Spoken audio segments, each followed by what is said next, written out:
Every great business, every world-changing idea, it all starts as a dream, right? But to actually make that dream happen, you need fuel. And not just any fuel, financial fuel. So today, we're going to break down the absolute lifeblood of any business, capital. We'll get into what it is, where you get it, and how it moves and changes throughout the life of a company. Have you ever thought about it? Maybe it's a cozy little coffee shop, or a cutting-edge tech startup, or even a creative studio. If any of that sounds like you, then you've come to the right place. Because no matter what your big idea is, figuring out how to fund it, well, that's the first giant leap on your journey. So what is capital, really? At its heart, it's pretty simple. It's whatever an owner puts into the business from their own pocket to get it off the ground. It could be cold hard cash, sure, but it could also be equipment, a building, basically anything of value the business can use to start operating and, hopefully, growing. Think of it as your first big stake in the ground. Now, to make all this feel a little less abstract, we're going to follow the story of a new entrepreneur. We'll call him Mr. Medhat. We're going to watch him take his very first steps from just an idea to a full-blown business and see exactly how capital works in the real world. As Mr. Medhat gets started, he's got four main paths he can take to provide that initial capital. He can go with straight cash. He can contribute physical things of value, what accountants call assets. He could do a mix of both, or he could even roll a business he already owns into this new venture. Let's see how each one of these actually plays out. All right, let's kick things off with the most straightforward approach. Mr. Medhat decides to start his business with 50,000 dinars in capital. To keep everything nice and tidy, he puts half of that into the company's cash box, for day-to-day stuff, and the other half goes straight into a new business bank account. Okay, so let's look at how the accountants track this. In bookkeeping, everything has to balance. Think of it like a seesaw. On the debit side, we see the business's assets go up. It now has 25,000 in its fund and 25,000 in the bank. And the credit side tells us where that value came from. Mr. Medhat's $50,000 investment, his capital. See, the books are perfectly balanced. But what if Mr. Medhat doesn't have a ton of cash lying around, but he owns other valuable stuff? Well, in this scenario, he puts up 100,000 dinars worth of capital, but not with cash.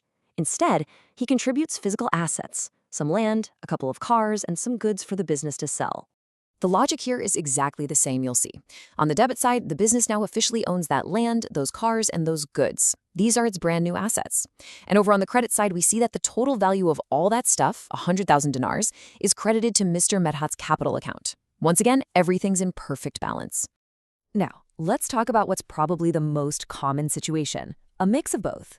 Here, Mr. Medhat decides to start with 100,000 dinars of capital, but it's made up of some cash and some essential assets, like a building and some equipment. And this really shows you how flexible capital can be. You can see the business's assets over on the debit side are a combination of cash, a building, and equipment.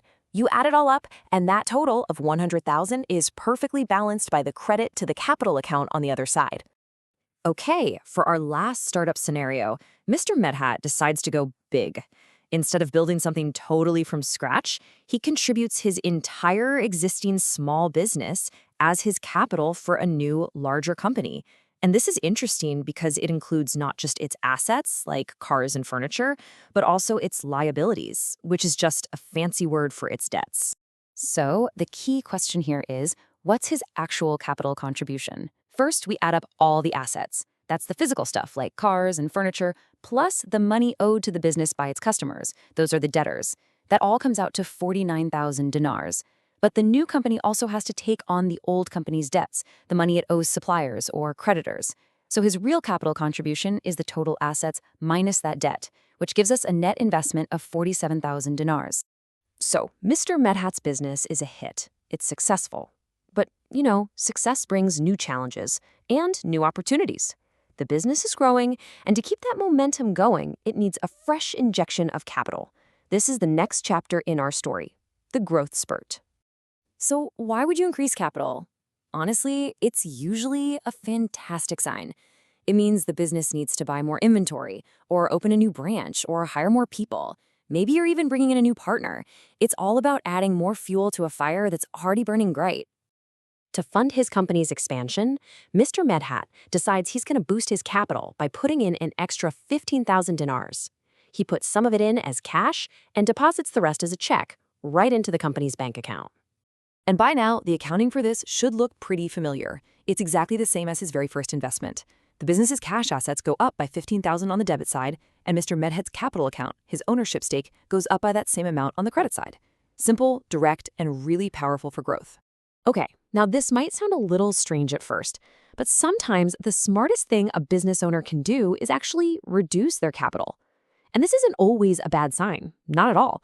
Often it's a strategic pivot, a way to make the business leaner and more efficient. So why on earth would an owner take money out? Well, maybe they realize they put in way more cash than the business actually needs to operate. Or maybe they're trying to trim some losses. It could also just be that they see a better, more profitable investment opportunity somewhere else and want to reallocate their personal funds. It's all about being smart with your money. So, back to our story. Mr. Medhat takes a look at the books and realizes the business has some excess cash just sitting there not doing anything. So he makes a strategic call. He's going to reduce his capital by withdrawing 7,500 dinars in cash from the business for his own use. And as you'd probably guess, the accounting is the exact reverse of putting money in. This time, his capital account gets debited, which reduces his ownership stake by $7,500.